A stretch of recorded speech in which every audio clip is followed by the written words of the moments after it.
Hello Internet, it's Trusty Phil Brown here again with another movie review for this week. This week I'm taking a look at Only Lovers Left Alive. It's the latest film by writer-director Jim Jarmusch.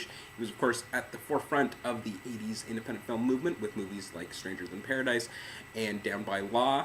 A very unique filmmaker, sort of known as making what a lot of people refer to as the hangout movie, which are movies just sort of about watching characters spend time with each other, chit-chat about inane and important subjects, and sort of getting a sense of them and their world just through monitoring their behavior. Every now and then, he sort of takes that style, applies it to a genre. Most famously, he did it with the Western in Dead Man with Johnny Depp. This time, he's doing it with vampires in Only Lovers Left Alive.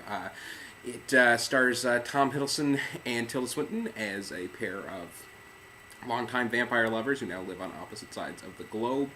Hiddleston lives in Detroit, where he sort of listens to old rock records, is generally very depressed, drinks blood from a hospital, and slips out his sort of funeral-based indie rock, which is sort of slowly starting to catch on in the underground. Tilda Swinton lives on the other side of the world, where she sucks up literature, hangs out with John Hurt, who is also a vampire and actually secretly wrote the works of Shakespeare. They eventually get together, hang out in Detroit. Then Tilda Swinton's sister shows up, played by Mia Wasikowska. I think that's how you pronounce it. Never know how to get her name right. Let's move on. She is a sort of much more hungry and vivacious vampire who sort of brings an element of danger to the movie, upsets their balanced lives, la-di-da. Basically, Jarmusch has taken the vampires very unique in that he's essentially looking at vampires as aging hipsters. They're sort of people who are obsessed with art and culture of the past. They probably didn't really enjoy the first time, or sort of disgusted by current culture, and he's sort of playing off their eternal life and sort of the challenges of feeling out of time. It feels like a very personal statement for Jarmusch, who, when he came out, sort of jokingly but accurately described his style as being halfway between Ozu and the Honeymooners.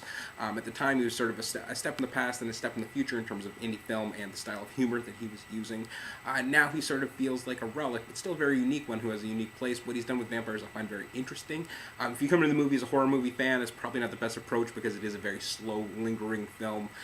It is quite creepy and has a really wonderful atmosphere, but it's primarily sort of a character study and character comedy, were I to apply any sort of straight genre to it. However, it's a very unique take on vampires, a very refreshing one that sort of de-romanticizes them after the Stephenie Meyer Twilight debacle, and a really wonderful, interesting film filled with excellent performances. Hiddleston's wonderful. It's a great contrast with his sort of more poppy, villainous role as Loki.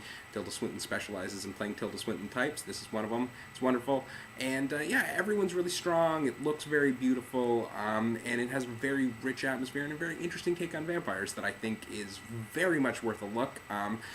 If you're unfamiliar with Jarmusch's movies, they can be very slow and laborious. I think the fact that this one is a vampire movie adds a certain tension to it that helps, but certainly if you don't like his work, this is not going to win you over. But it is a very fascinating, very interesting film that I definitely recommend. People who are interested in vampires, people who are interested in Jarmusch, and people who are just interested in unconventional, interesting cinema.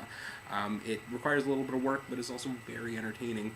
So, nice balance there. Anywho, this is a vampire and Jim Jarmusch loving Phil Brown signing off for RealTomArts.com.